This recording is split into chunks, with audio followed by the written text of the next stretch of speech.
What's up guys, Keaton847 here, back with another video, and today's video is a review that I've been kind of holding out for a while now, just to get my full-on thoughts and experience of Splatoon 3. Now, I've been very anticipating this game ever since its official reveal trailer, and I've been so excited because ever since I've been playing Splatoon 2 for a while, I just really wanted a 3-cool, and this is the one that has blown my mind automatically. And this game is amazing, and there's so many things I want to talk about it. So let's start this off with the review. The gameplay of this game is, your typical Splatoon game.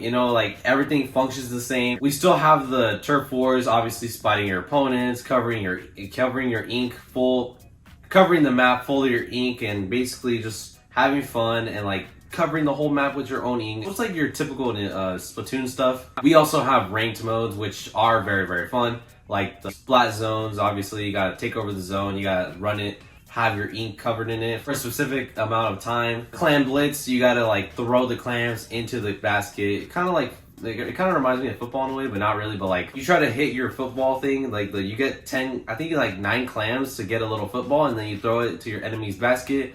Boom, once you get to 0, boom, you win the game, and it's just very fun. Another one is Rainmaker. I obviously really love Rainmaker. It's so fun. You gotta bring the Rainmaker close to your opponent's goal. Once you reach it, you obviously win. Everything's pretty simple, honestly. Everything kind of returned from the original Splatoon 2 and Splatoon 1.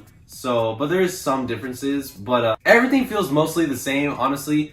And I just really love it. There's also the new weapons like the bow one and the Spatana, which is my new main. I'm trying to use it a lot because I really like this weapon, but my other main is obviously the Blubber. I'm pretty good with that one, but I'm trying to try out different weapons because there's such a unique variety of weapons that you can use in the game.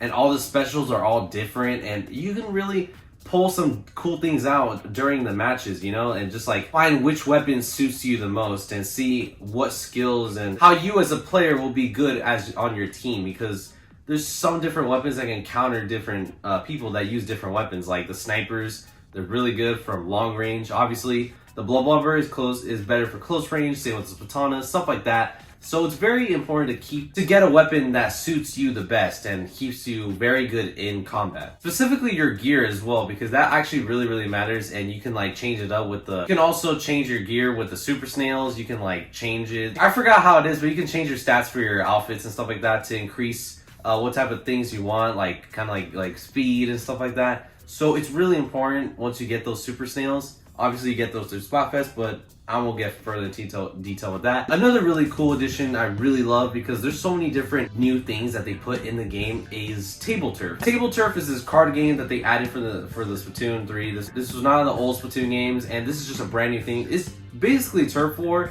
and you kind of it reminds me of Turf War mixed with Tetris a little bit, because you gotta keep your opponent from coming inside your zone and to kind of ink around in it, using their cards. So it's kind of a little bit hard to explain.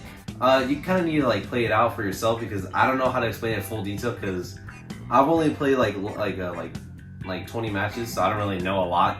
But it is a decent mode. I really like it. It's not a personal favorite of mine. I obviously prefer the online ones like Salmon Run or Turf Wars or Ranked Battles. But this one is still pretty fun to get. A really cool addition that I honestly really love about this game is lockers. There's so many unique lockers I see online. People have different color varieties for their lockers. Some can look like pink lockers. Some can look like just a casual locker, and some look like this. Yeah, there's lots of funny lockers in this game online, among the community. The community of Splatoon 3 is just absolutely funny to me, just to see these crazy looking lockers, and the things they do is just honestly funny to me. But my locker, I haven't really increased it that much because I don't really care about my locker that much. But I just play the game really casually and with my friends and stuff like that. So I just really I could care less about how my locker looks like, but I just like seeing everyone else's locker very decked out, and hopefully I can do the same for mine. Shops is another unique thing, because obviously these are obviously returning. The shops are a little bit different because it has new NPCs in the game. Sheldon is obviously returned. You can't really replace him. He's always the guy that sells weapons. so you can't really replace him. He's just the boy, you know, he's awesome. The new one is Harmony's shop. Atlantis is her shop, and she basically sells like items that you can display in your locker and stuff like that, stickers, toys, stuff like that. And it's very unique. And you also get catalog items, which is another new thing about this game. The catalog. The catalog is, in simple terms, a battle pass, basically, but it's kind of free. You basically gotta grind through level 1 through level 100, and obviously you get rewards out of it. Like, obviously you get the standard items like clothing, shoes, hats, banners, stuff like that. But the most exclusive ones are emotes, because, like, my goodness, I haven't even got the dab emote, and I'm not sure if I'll even get it.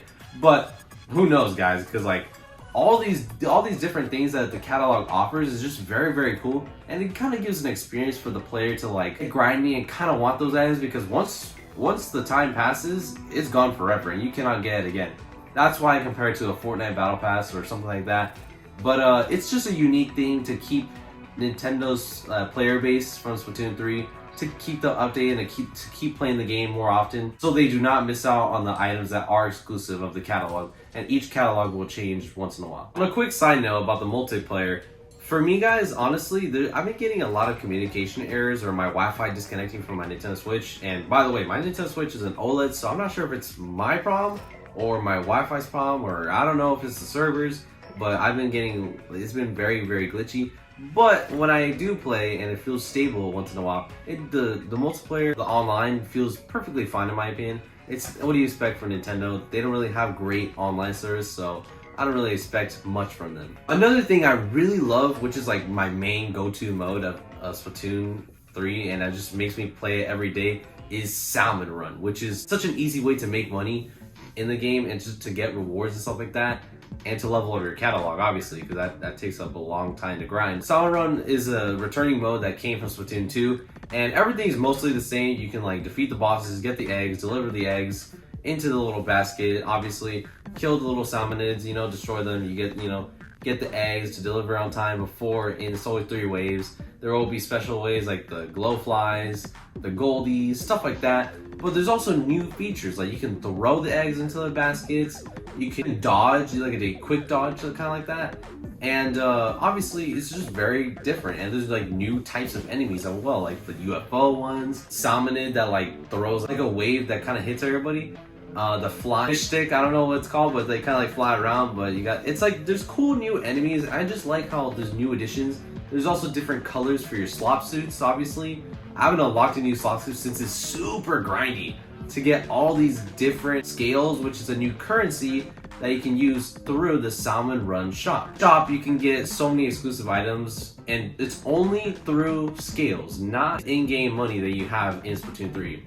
These scales are obtained by defeating a king salmon called Kohozuna. And defeating this boss is a doozy because it's super hard, and the rewards, depending on your rank, let's say if you're professional +1, you could get like 5 bronze scales, but if you're a professional +3, you could get at least 1 silver scale. It's kind of stupid to me because items that cost lots of more scales, and Nintendo really wants you to grind to get these exclusive items. Like, the items are worth it, but it's very, very grindy once you actually want to get those items. Like the Goldie statue, that's 100 gold scales, and I can't even get 1 golden scale. That's embarrassing. And even the slopsters are hard to get, which is 10 silver scales, and the other slopsters are 30 silver scales. It's just a big old mess and a huge grind. But once you get it, it feels so satisfying to like show it off online. It just feels so great to have it. But even Kohozuna, the new boss, feels very hard to obtain those scales because you really have to try hard. It's like a cool looking boss. It happens sometimes randomly throughout the match once you have your meter filled up, or it just happens randomly, who knows. I just like the new addition of giving the players a new experience through Salmon Run to get more rewards through that mode. It just makes the mode more fun to play through instead of just like skipping it to only get cash and then play back to the other modes. So it makes Salmon Run more playable each time you go around and play. Alright guys, so now let's talk about the campaign mode, which is called the Return of the Man-Millions. By the way, this will contain spoilers for the campaign of Return of the Man-Millions for Splatoon 3. So if you guys do not want to be spoiled, please skip to this part. Thank you. So the story basically starts off with like your Inkling meeting Captain Cuttlefish, and obviously he gives you a gun, he gives you gear, and boom, he sets you off to your first mission. Once you complete the first set of missions, like the first levels, you get used to the game and stuff like that, and eventually you defeat your first boss, which is DJ Octavio with this cool looking mech suit. Obviously, this is not the first time we've seen DJ Octavio since he was previously shown in the previous Splatoon games. After that fight, you go down to this huge, like, below the surface. You find this different type of life down there, which looks like it was ran by humans, but like everything looks different, which is Alterna, which is like a cool looking place that humans kind of like hide behind. When it was like, the lore is just basically crazy. Maybe I'll make a huge lore video talking about it, but the whole synopsis is basically the humans were living down there, and then something happened which caused them to become extinct, and that's just what's left of them and what they were hiding from underground. So it looks kind of cool. You can see like the different backgrounds and like areas that's obviously ran by humans, because there's a rocket ship. We try to replicate of what we wanted from our mankind, like the Maui statues, but they're 3D printed, so it's like kind of like they want to recreate it. So there's cool little lore references to like real life, so it's kind of cool how like this world was ran by humans. But that's off topic from the Splatoon 3 story. What we had to do is save Captain Cuttlefish from this mysterious kidnapper. But yeah, that's basically the whole story. You gotta collect, you get these different artifacts you collect in order to save Captain Cuttlefish, and he was like kidnapped the whole time. But you go through every area, and oh my goodness, guys, the gameplay and level designs feel like a mix between Octo expansion levels and a mix of normal Splatoon levels, because we usually get from, and like this is crazy from what we usually get from the previous campaigns, because every single like level felt unique with this use of puzzles, level designs, and the amount of enemies and difficulty it uses. And it try to make you precise with the different weapons they give you in order to progress through the levels. And then whenever you complete a level, depending on what weapon you get, like what harder weapon to master, you can get these salmon eggs. And these salmon eggs, you can like throw it on fuzzy ooze, and it can clear the path for the next area. So it's like, it kind of, the game makes you want to go through the other levels and like, you know, kind of explore and like clear out the fuzzy ooze so you can explore around the area, just to like see like what the little secrets it has, because there is little secrets like items you can put in your locker, sunken scrolls, finding out like some secret lore that you didn't know about Splatoon 3, just so many little Easter eggs and stuff like that. And like, I just love the amount of detail that this campaign has, and it makes you want to explore Alterna piece by piece, and it just makes it very, very fun for me. And then at the end of the game, you obviously have to go to the final boss, and there's like so many wacky things, because you obviously have to fight the bosses. The bosses are also pretty cool. Obviously, the bosses are not, there's not a lot of bosses, but we do get to fight the new group of the game, which is Deep Cut. We get to fight Fry, which is like, I don't know, her design just really, really cool. And her boss fight was really, really fun. I just really enjoyed that whole fight. Shiver is probably one of my favorites because she has like a cool shark, and it just looks so cool to me to like, you know, ride around and stuff like that. And it's just really, really cool. I love her boss fight. The music was just awesome, and just, you know, everything about the fight, the difficulty felt amazing. This one was a wild one, which was Big Man. I did not expect Nintendo to do a Super Mario Sunshine reference with this one, because he literally turns into the Manta from Super Mario Sunshine, which is just an awesome nod to like Super Mario Sunshine. You know me, guys, I'm a Super Mario fan, and I just really love this callback. And it also makes for a unique boss fight, and I just like its uniqueness, and it kind of references to Mario Sunshine while also being its own boss in Splatoon 3. But anyways, once that all happens, you go through the final boss, and boom, you get to fight the secret villain, which was Mr. Grizz. The person that you were working with in Salmon Run was secretly the villain. This is not surprising to me, because I kind of felt suspicious about Mr. Grizz, but this fight, oh my goodness, was it crazy. You literally go in space with a giant shark.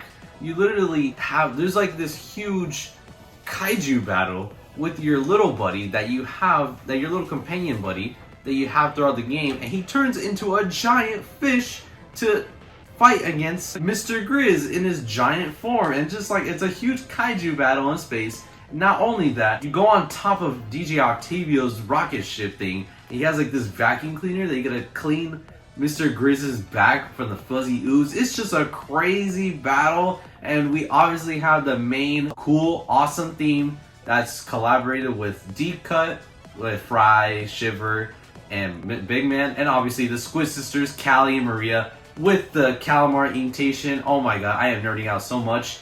This was like the coolest moment in Splatoon history. I just really love this. This is such a Nintendo thing to do, and I love how wacky and crazy this boss gets, and I just love the way Nintendo handled this. But yeah guys, that campaign is just absolutely insane, and I just really loved it.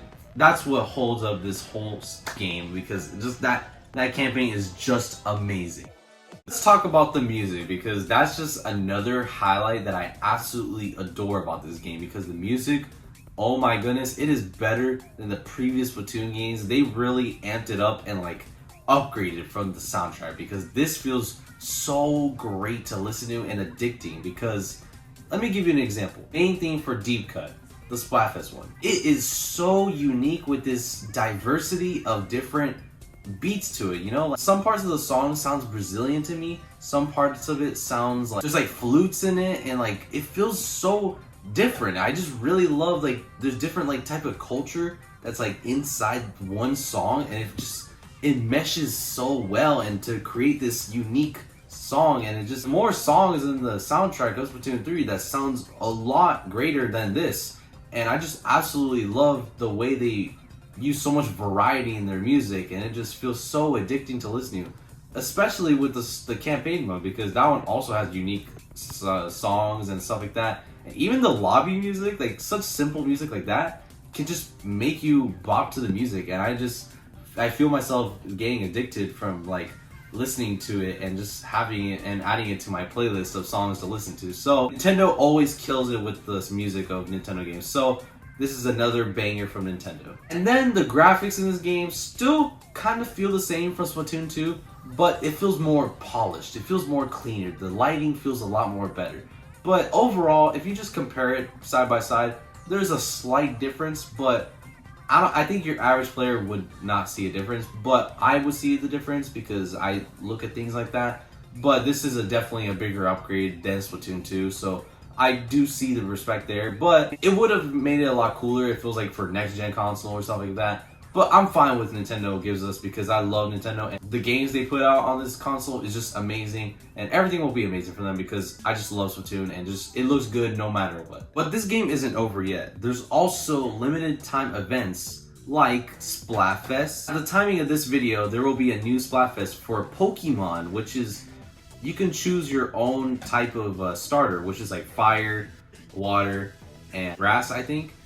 So it's unique that Nintendo's like, you know, doing different ideas with their Splatfests and limited time stuff like that, and just to make the game feel more fresh and to keep the fan base, you know, to keep the player base to play the game daily and make them play every day. There's also Big Run. We also didn't really get a lot of details from that limited time mode that you can play. Obviously, we don't know the full details on it. We know it's something about Salmon Run, but in the future there will be more updates like new weapons, new map changes, more bug fixes, just the usual stuff that you expect from a Nintendo game or an online game.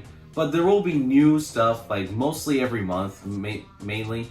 But this game will not be dead in like 2 months. This game Nintendo really cares about, and they are gonna keep updating it to keep the player base on board of what is happening with Splatoon 3, and that's what keeps me hyped for Splatoon 3. Keep myself playing this game every single day. Anyways guys, I hope you guys enjoy my full in-depth review of Splatoon 3. This game is absolutely amazing. I adore it all the time. No matter what mode it is, the campaign, Salmon Run, Turf War, no matter what, I find this game very, very exciting and enjoyable to play, especially with its unique graphics and music, its art style, the customization. Everything feels so crazy and like awesome. It has its own aesthetic to it.